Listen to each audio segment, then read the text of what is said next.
came here to this country before it was a country and since. Didn't come here to destroy anything. They came here to build.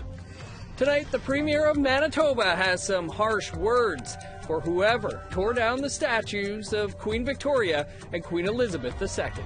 We will have our own fiscal transfers. We're working on the taxation issues right now with Canada.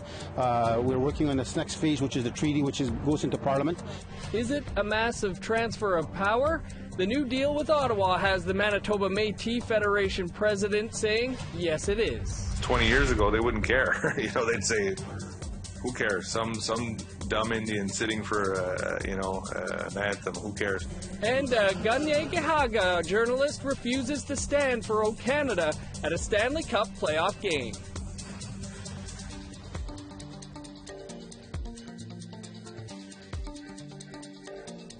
Good evening, I'm Dennis Ward. Welcome to APTN National News. The second day of the AFN National Assembly has brought us to the election of a new national chief. The second round of voting is underway right now, and that result will be announced at 7:15 Eastern Standard Time. Our Kent Driscoll has been following the first ballot for us. Kent, what kind of race is this shaping up to be? Thanks. The type of race this is shaping up to be is a close one, and it could take some time to play out. Now, any candidate that gets fewer than 15 votes is automatically dropped from the next ballot, as well as the lowest vote getter in the round. To be the national chief, you need 60% of the total votes. In the first round, Chief Lee Crowchild received 7 votes and was automatically eliminated. The lowest total remaining, Kathy Martin with 15, and she's also off the next ballot. That leaves 5 candidates remaining. This race is very tight at the top. Only 12 votes separate first place from third. Reginald Belrose tops the leaders with 91 votes, followed by Roseanne Archibald, who's only 1 vote behind him with 90. Alvin Fiddler came in third with 79 votes, well within striking distance of those frontrunners. Rounding out the field, Kevin Hart with 44 votes, and Jody Calahoo Stonehouse with 41. Now, the race is still very much anyone's to take. In addition to the votes freed up by the elimination of Crowchild and Martin, only 367 of the 406 registered voters cast ballots in the first round. That's another 39 ballots that could help with someone's climb to 60%.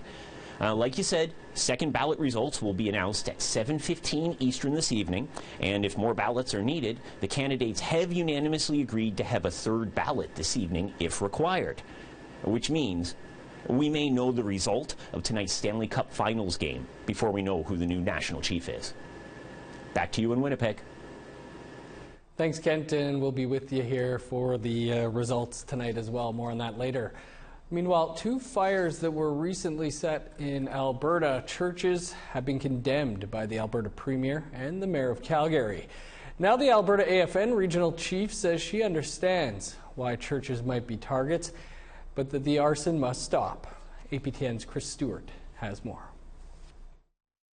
Last week, a fire destroyed a 100-year-old church in Morinville, just northwest of Edmonton.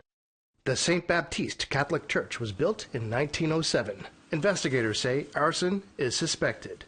Alberta Premier Jason Kenney visited the site and had strong words for whoever burned the church to the ground. Hate-inspired violence, burning down faith communities, targeting them with these acts of violence and intimidation is not reconciliation. It's not the way forward. On Sunday evening, the House of Prayer in Calgary was set on fire, according to Calgary police. The church has no connection to the Catholic Church. The church was damaged, but not destroyed. Calgary Mayor Naheed Nenshi says these burnings are hurting reconciliation. When you deface or vandalize churches or monuments, you actually are hardening people's hearts at a moment where we need to soften people's hearts, at a moment where people now finally have reconciliation in their heart. I don't want to lose this moment. Alberta AFN Regional Chief Marlene Poitras says there is no proof these fires are connected to the discoveries of unmarked graves at residential schools, but she understands why there is anger. If it is retaliation against the church, and the Pope needs to pay attention to that and make a statement, if it is our people that is doing it, like they're tired of the injustices that they've had to experience, and nobody has done anything about it for the past 100 years, and we need action. Action including an apology and compensation to the families of victims. Poitras is urging whoever is setting these fires to stop. A lot of our people go to those churches, and especially now at this time, prayer is very important in our healing. And it's unfortunate that this is occurring. And I really hope that whoever is doing it would give it a second thought and really think about the full impacts of burning those churches. Chris Stewart, APTN National News, Edmonton. 2 statues brought down by protests in Manitoba on Canada Day will go back up.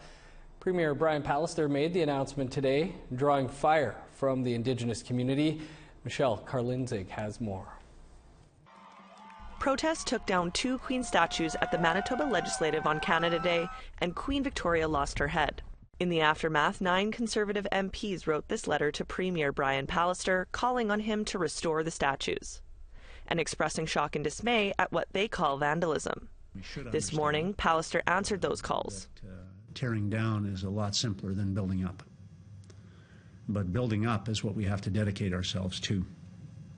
He addressed the Canada Day protests by evoking Canada's settler history. The people who came here to this country before it was a country and since didn't come here to destroy anything. They came here to build. Vivian Ketchum, a residential school survivor, says Pallister is missing the point. He has more emotions for a piece of rock than what our emotions and grievances that we're feeling at this time. Ketchum says Pallister has mostly been absent from Indigenous ceremonies and marches. Any of the events that we hold at the legislative building grounds, we never see him coming down to talk to us. So his words of reconciliation that he's talking about lately, I'm sorry to say, you're going to bleep me out, is bullshit. Pallister promised to engage with the Indigenous community about wording on the rebuilt statues, but that consultation will not include anyone who brought the statues down. Michelle Karlinzig, APTN National News, Winnipeg. Cowessess First Nation Chief Cadmus DeLorme was joined by the Prime Minister and the Premier of Saskatchewan to make the Metis Federation Act official. APTN's Priscilla Wolf has those details. Together with Cowessess First Nation and Saskatchewan, the Government of Canada is signing the first ever coordination agreement under the Act. The Prime Minister came to Saskatchewan to officially transfer jurisdiction over child welfare to Cowessess First Nation. As part of the Metis Federation Act, Chief Cadmus DeLorme says this agreement has been in the works for years. It's a way to keep children connected to their communities. Today is a historical day because we never gave up our sovereignty to our children. And today, with the Prime Minister of Canada and the Premier of Saskatchewan, we are going to sign a coordination agreement. And what that means is Prime Minister Trudeau stands beside Cowessess and invests in us. The Prime Minister says since the passing of Bill C-92 in June 2019, they have been working with Cowessess. Never again should kids be taken from their homes, families, and communities. The act we passed in June 2019 makes sure of that. To support this agreement, we're investing $38.7 million for the implementation of the Cowessess First Nations Child and Family Services. Over the next 2 years, the funding will help implement the Metis Federation Act, which will give control of child welfare to the nation and found the Chief Red Bear Lodge. That organization will advocate, develop, and deliver services. Chief DeLorme adds it's his goal to have no more children in care. Every day we will roll up our sleeves to make sure that every child, when we call them home, that they know where home is, and that is Cowes' First Nation, and that they will dance, they will get their education, and they will walk with their chin up and be a proud Cowes' citizen. The Prime Minister says the Government of Canada is working with other First Nations across the country to sign similar agreements. Priscilla Wolf, APTN National News, Saskatchewan. And you may recall Melissa Ridgen and In Focus visited Cowes in April when the Kanien'kehá Act was announced. You can watch that full episode from April 7th by visiting aptnnews.ca/infocus. Well, on Tuesday, the Manitoba Metis Federation signed an agreement with the federal government that makes them the official governing body of Manitoba Métis. With more on what this means in reaction, here's Daryl Stranger. The Manitoba Métis Self-Government Recognition and Implementation Agreement was signed yesterday in Winnipeg. The agreement recognizes the Manitoba Métis Federation's jurisdiction over citizenship, leadership selection, elections, and the operations of their government. Canada will also recognize the MMF's existing institutions, such as its Constitution and General Assembly. President David Chartrand said the signing is a historic moment for the Métis people of Manitoba. This actually sets the foundation now of the future of where our government will be treated like provincial governments. We will have our own fiscal transfers. We're working on the taxation issues right now with Canada. We're working on this next phase, which is the treaty, which goes into Parliament. But really what it begins to mean is we govern ourselves. We have authorities as a government to make decisions on our future. This agreement follows a $154 million funding agreement signed in 2018 between the MMF and the federal government, which saw both parties working towards a self-governing agreement. Yesterday's signed agreement sets out the steps to formally recognize the Manitoba Metis Federation as an Indigenous government in Canadian law. Now, not everyone is happy with the signing of yesterday's agreement, however. The Assembly of Manitoba Chiefs released a statement yesterday saying they were, quote, disappointed in the decision. In the release, Grand Chief Arlen Dumas stated, as the original treaty partners to the Crown, First Nations have yet to be given the right to self-governance matters such as citizenship, elections, and the unencumbered operations of their own governments. With the signing of this agreement, Canada has now clearly signaled it prioritizes the Métis over First Nations as the Liberal Party seeks a majority with another federal election looming nearer. Next steps for the Manitoba Metis Federation include negotiating what they call a modern-day treaty and getting implementation legislation passed in federal parliament. Daryl Stranger, APTN National News, Winnipeg. Well, as you heard earlier, the NHL playoffs continue tonight, but a small protest at the last game in Montreal still has some talking. Details after the break.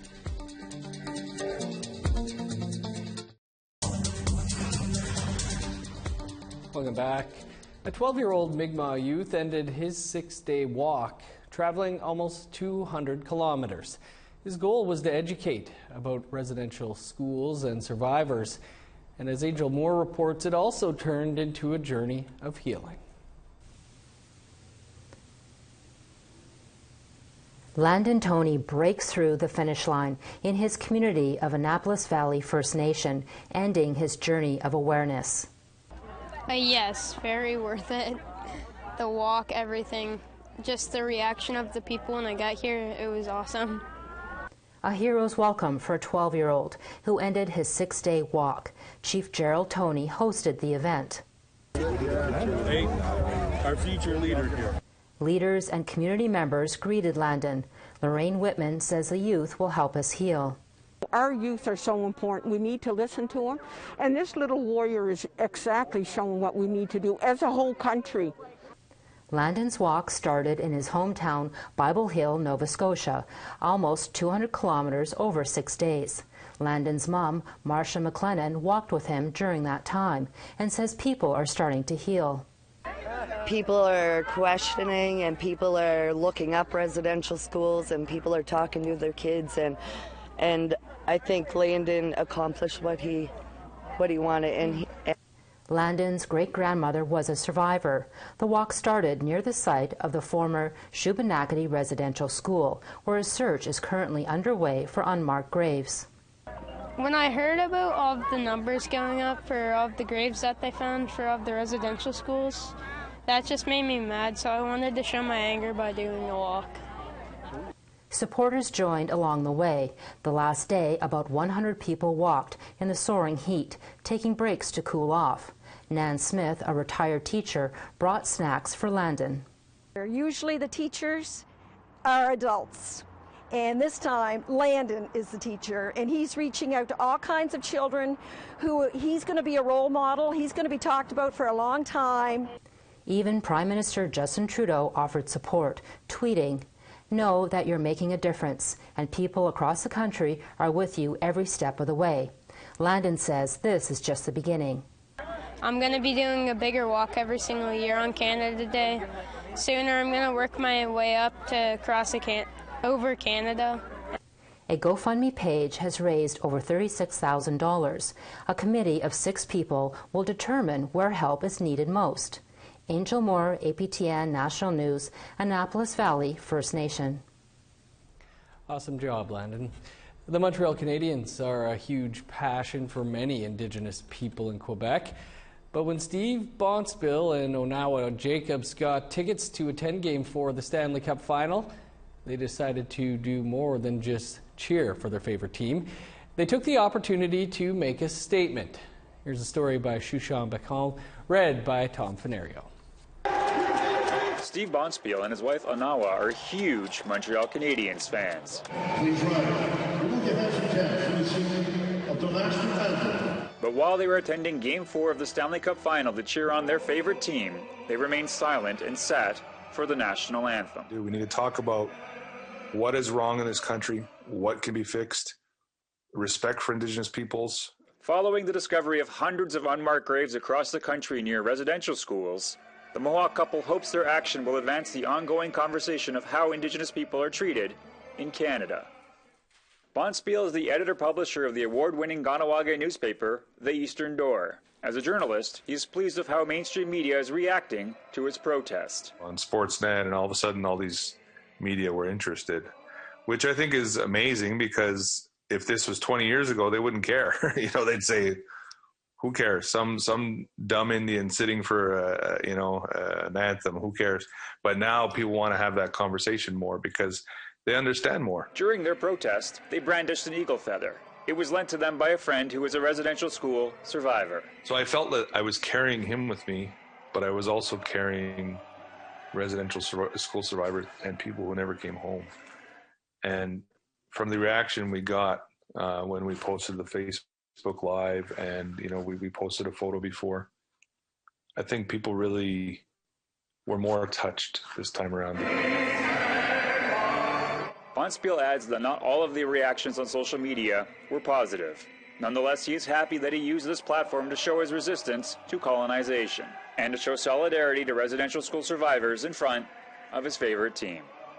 A story by Shushan Bacon, APTN National News, Wendake, Quebec.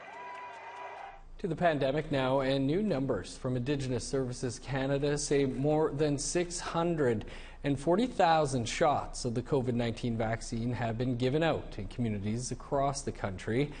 But it's not all that easy to track just how the pandemic has hit Indigenous peoples. For that, journalist Dane Patterson looked back at the numbers in Western Canada to see how the pandemic unfolded, and he joins us now. Dane, thanks for being with us. This was a lot of work. It's a big story. How did you collect up all the data? I spent a lot of time from January is when I started, and I collected data nearly every day from Indigenous Services Canada website, where they post the COVID-19 numbers for Indigenous communities across Canada, but each provincially. So I picked them up whenever they post them, which was most days of the week, and compiled them, and then compared them with the registered populations that are posted from the government as well, to see kind of what the infection rates were per 100,000 in these communities. Did you have to look around aside from Indigenous Services Canada? I've noticed their website isn't always up to date. Yeah, so it wasn't, like you said, it wasn't always up to date. There were some days where they wouldn't post, some days they would post twice. But that was kind of the main central spot where the numbers were posted most often. They did have, in Manitoba, the First Nations Health and Social Secretariat of Manitoba posted numbers on there, which were super helpful to gathering all this data. but they were specific only to Manitoba. So for places like Saskatchewan and Alberta, it was a little tougher to gather those numbers, so I had to depend on Indigenous Services Canada. Yes, I would commend Manitoba First Nations for the job they've done here. What did your project tell you about the situation in Western Canada?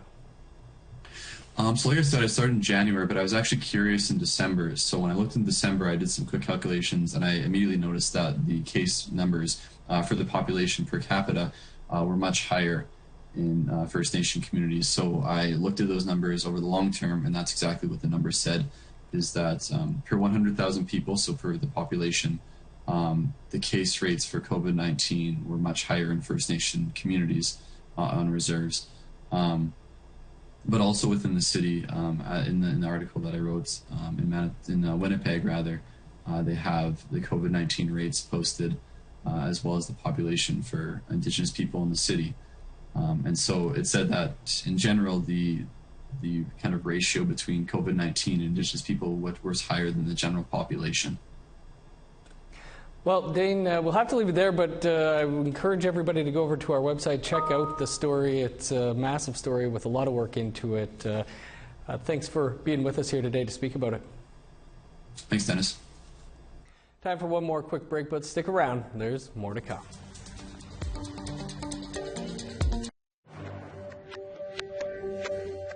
Welcome back. Time now for our photo of the day.